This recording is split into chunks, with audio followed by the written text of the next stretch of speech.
Hello, Makadini. Just wanted to share Shandang and sharing Ganasi in the Bible. So, Bible delivering Exodus 1. Ndishazama paraphrase. I think mucha sovereign. So, Exodus 1 verse 7. Zvichienda mberi panoti verse 15 verse 19. So I've written notes as well, saka ndichapota refer to the notes. So this issue nyaya yemuna Exodus, this is a story after Jacob, Joseph and all other people have died. Ngati my family members, some of the family members vakanyorwa muBhayibheri vane mazita atinoziva pavakazenge vafa, vakange vasara, family yakasara, vanhu vakazenge vakasara, zviri kunzi they grow or they grew in numbers, vakawedzera kuwanda, they multiplied. But the people of Israel, number 7, Exodus 1 verse 7, but the people of Israel were fruitful and increased greatly, they multiplied and grew exceedingly strong, so that the land was filled with them. Saka vanhu vakatowanda kutowedzera kutowanda zvekutowandisisa zviya. So toda kuramba tichidzika pazvasi, and then kwakava a new king. We know kuti Joseph paaiva mu Egypt aizikamwa, aiva minister, prime minister there, but nekuti azofa kwakazouya umwe mambo akanga asingamusevi.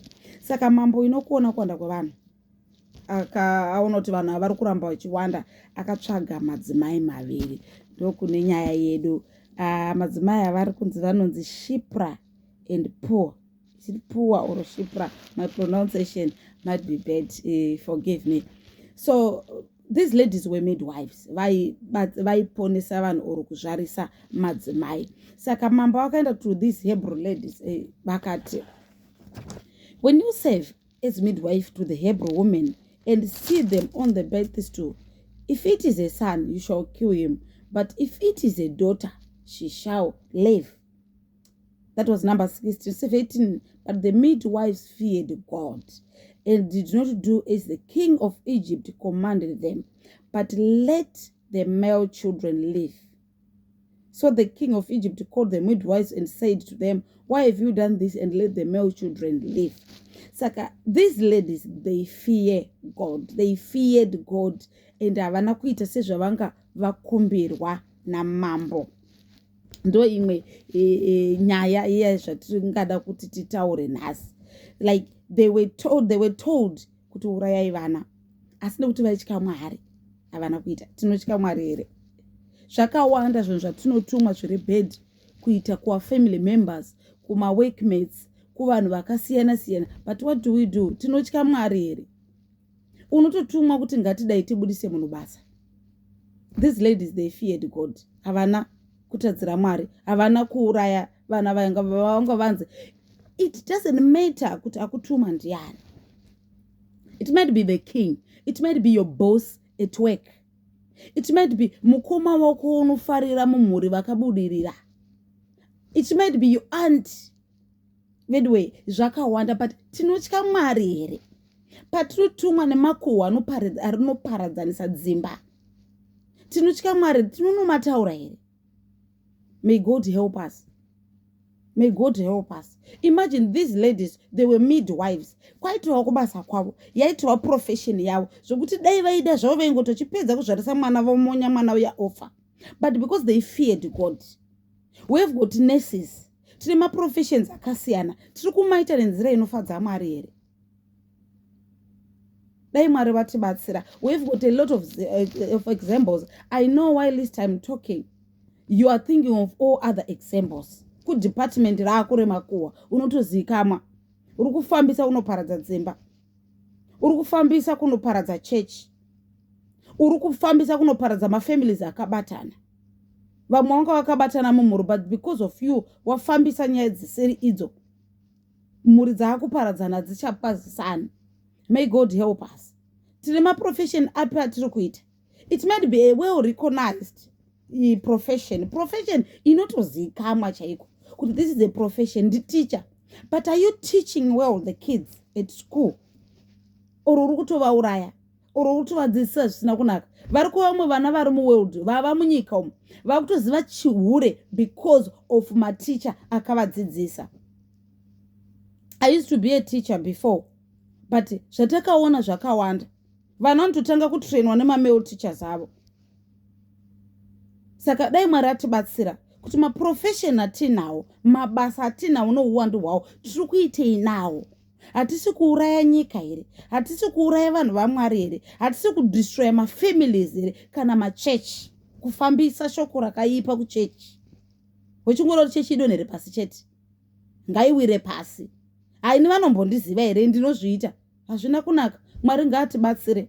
May the spirit yakapinda muna Shipra naPuwa ipinde mauri mudikani. Urege kutumwa kuita zvisakarurama, kupiwa chimbadzo kuti ubudise munhu basa. Zvinotaurwa kunzi nguva yehondo munhu aitonyebera achingorwadziwa neimwe family, kunonyebera muri kuti ava vanoroya muri yese uya yourawa nepfuti, wangonyeba chete. Mweya uyoyo uri kuuya uriko futi mazuva ano, vanhu vari kuurayisa dzimwe mhuri, kuinda kung'anga, uyu handitomudi akandiitira zvakati. Thank God for Shipra and Puwa. Thank God for this word. Ngatitende okay. May we not curse people. May we be like Shipra and Puwa. And if you follow this story, these ladies were blessed at the end. Their families dzakablessewa. Saka dai Mwari atibatsira. Going down a little bit, madzimai akati kudii paakabvunza namambo kwana kukutuma here kuti urayai, vakapindura vakati because the Hebrew women are not like the Egyptian women, for they are vigorous and give birth before the midwives come to them.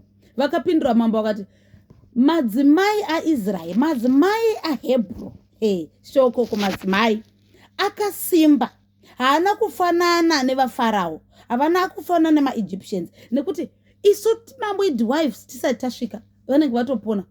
They are vigorous and they are strong, vanozvara tisati tasvika. May this be your portion. Muvenga asati asvika budirira. May this be your portion. Muvenga ari busy kuplana, iwe maplans ako ngaavatobudirira. Kana riri basa muvenga achiti tira kuplana asaita basa, iwe basa ibva waruwana. Hazvari vachiplana kuti usazvara nhumbu ngaibati. Basa chero haruwani ngavakungonzoti wawo kubasa. Iye Mwari wedu vanozviita kana tikavimba hedu nawo. So may this be your portion. Hazvinei kuti madzimai, vasikana, varume, vana baba, everyone, may this be your portion. While the enemy is plotting or planning zvaanoda paupenyu hwako, iwewo tiri kutaura speed kuti Mwari ngazvibudirire. You know the story of my twins, ekuti umwe akabudisa gumbo, akabudisa ruoko, vakaisa chimucheka, akadzosera mukati. Iwo nenyasha dzaMwari, speed yekuva dangwe pazvinhu zvose. Kuva dangwe, ungasava dangwe pakuzvarwa, but pama blessings iva dangwe. Mwari wokudenga ngatiitire zvakanaka. So let's be like these women. Vanoita zvakanaka, vasingatumwa kuita zvakaipa pavanhu. Uye kana kune vanoplota zvakaipa muupenyu hwedu, Mwari ngavatikundise, Mwari ngavatirwire, Mwari ngavatigonese.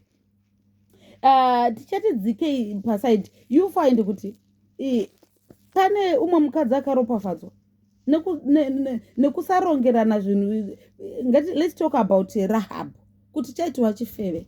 Mwari vanorangarira munhu wese, but Rahab, instead of kuti maspies akanga auya amatore atorwadza kuti guta redu Jeriko rakuda kurawa, atora ende nawo kuna mambo, hana akatoviga maspies. If you go to Joshua 2, akatoviga maspies, and Rahab akava akaropafadzwa. Ndiye yega munhu akasevhiwa, ndiye yega munhu akaponeswa muJericho.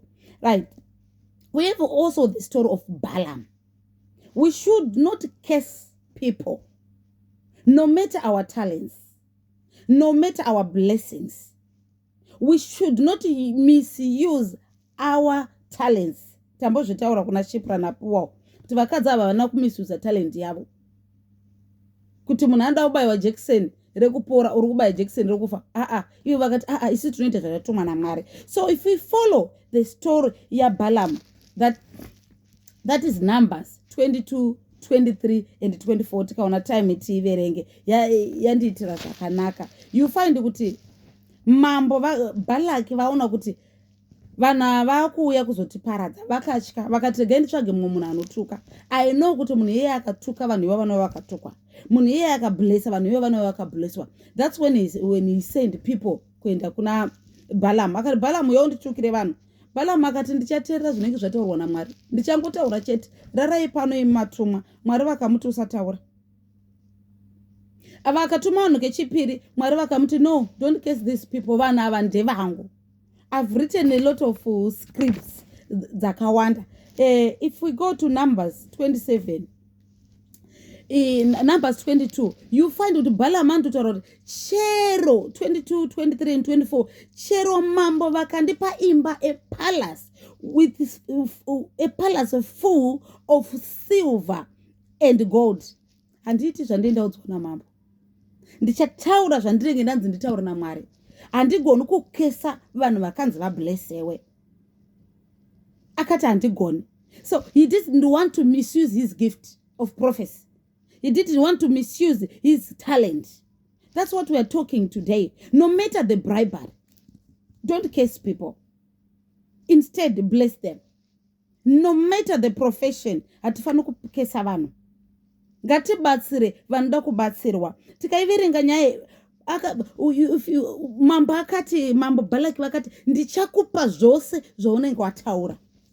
Ukasvitasa Jesu vakanzwa Satani paya zvikanzi nyika yese ndichakupa kana ukandinamata. Asi Jesu vakashandisa shoko vakati kwete, azvibatsiri ndezvenyika. So this is the same. Balaam ari kuramba kuti inini handine ine zvenyika. Anoziva kuti zvinoparadzwa izvi, silver negold, silver nendarama hazvibatsiri. Chakakosha kuita zvawatumwa naMwari. Tikuti Balaam akaramba imba kuti chero ndakapiwa imba izere gold nesilver. Ko iwe mudikani? Kana ukanzi panapa ndiri ngokupa hako kana 50 US. Ndiri kukupa mombe 2 ita kuti vanhu havafe. Vanhu vanoda kuendera kungangaka. Asi Mwari ngaatirwire, Mwari ngaatibatsire, uye ngatisatumwa, ngatisakesa vanhu. Akaramba 3 times. If you read this scripture ya Balaam, you find kuti paakazotendedzwa kuenda pacho, Mwari vakanga vamurambidza. Ari pambongoro, Mwari vakataura nembongoro. Vakamumisa, vakatoda kumuparadza. Guys, pane zvimwe zvinhu zvatinotumwa zvokuti zvokwadi zvinogona kutokuda kutokuparadza iwewe pachako. Kutumwa imwe corruption inogona kutoparadza iwewe. Kutumwa unze ndanouraya nhingi, but kana ukabatwa wabatwa. Mwari ngaatibatsire. Ukabatwa ndezvako hatizivani. Kuti tabvumire madhira acho. Mwari ngaatibatsire. Balaam akaramba. Ende kana tikaramba kuteerera Mwari vanotaura nembongoro, vanotaura nedhongi, vanotaura nebhiza, kuti rikumise zvaunenge uchida kuita. Ende ukatasa Mwari vakazotaura after that bhiza situation. Vakazotaura dai bhiza iri ranga risina dhongi, dai risina kumira, dai watofa nemunondo wangu. Saka so many times patinonzwa hana dzedu dzichiramba kuita makuwa. So many times patinoramba patinonzwa hana dzedu dzichiramba bribery, patinonzwa dzichiramba corruption. But toenderera mberi tichiita. Dai Mwari atibatsira. Paanosvika mambo anonzi vanofara, Balaki unofara, vanogadzira altars manomwe ndokuisa zvipiriso zvakawanda vachida kupira kuna Mwari. Balaam akatoti zvigadzire, but Balaam the first occasion yealtar anonzi akaenda vapedza kugadzira altar panzvimbo iri pamusoro yekwabhaari, vanonzi akaenda pamusoro in open space yanga isina chinhu. Guys, altars, let's stop with these altar things. Kuendera vamwe kung'anga, kurongera vamwe tsoro dzekuvauraya, kubudisa vamwe mabasa, kukesa vana vevamwe, kutaura zvakaipa pamusoro pevanhu kuti pane vanitonetseka kuti ini ndikangomutuka zveenderani, ini ndikangomuridzira tsamwa inini ndangomuridzira tsamwa chitazve. Let's stop that in Jesus mighty name. Dai Mwari vatibatsira. So we find kuti akainda pasina chinhu, in open space isina maaltars. Mwari vakataura naye and he blessed the Israelites. May all those people who were sent to curse you, may they bless you in Jesus mighty name. Vakatumwa kutaura zvakaipa pamusoro pako, may they bless you in Jesus mighty name. Vakatumwa kukubudisa basa, may they tell you and bless you in Jesus mighty name. Vakatumwa kukuuraya. Have you ever had a situation yokuti unoenda kunganga inoti zvindageza maoko uyu haaroyeki haiti? Wakambozviona here kuti pane dzimwe mheni dzinenge dziri meant for you but dzodzokera kwadzabva? Chero nganga chaidzo dzinosvika pastage yekutaura kuti uyu akadiwa naMwari. May that be your portion. Kuti paunoitirwa maaltars zvese zvirambe. May they tend to be your favor. Unorukirwa nyaya yekubasa, kugadzirwa nyaya yekuti ubude basa, vanhu kukugarira pasi, but ngazvitenderere zvive nyasha dzive dzako. Nyaya yaModhekai, I think tinoiziva tese kuti Modhekai akarongerwa hondo, akarongerwa nyaya Modhekai. What happened? Gomba ranga akacherwa rakawira muvengi. Mwari wokudenga ngatibatsire. May all those things, those situations, those roadblocks dzaida kuiswa muupenyu hwako kana dzakaiswa muupenyu hwako ngadzitova idzo a step for you to go upwards to your success, kuwana basa. Vamunhu hwava kuzoti maifunga kuti mari kavadafi izvo mari yambutsa. Saka Satan achifunga kuti he is cursing. In Jesus mighty name we pray and turn that around to be a blessing. Kune kumwe kumabasa kwa unoenda kwa unoona kuti uku ndaraswa, uku ndakandwa, uku ndo kunonzi kukandwa, kuzama kungoudzwa kuti hatikudi pabasa kana zvakuomera ibva. But may that job with its remoteness, may it be a blessing. May it be a blessing in Jesus mighty name. Saka ngatirambe tichinamata veduwe. Tatima points atataura nhasi ndeyekuti let's not curse people. Let's bless them. Ukatumwa unotaura zvakaipa pamusoro pemwana womunhu, pamusoro pemunhu, pamusoro pehama yako, bless that person. Dai Mwari atibatsira. Uye madzimai, vadikani, vana baba, vana mai, vasikana nevakomana, ngatiite saShipra and Poa. Ngatiite semadzimai iwayo. Ngatisatumwa kuita zvakaipa. Tarisai mone vakadzi ava vakazoropafadzwa. Tarisai Rahabhu atori mulineage yaJesus.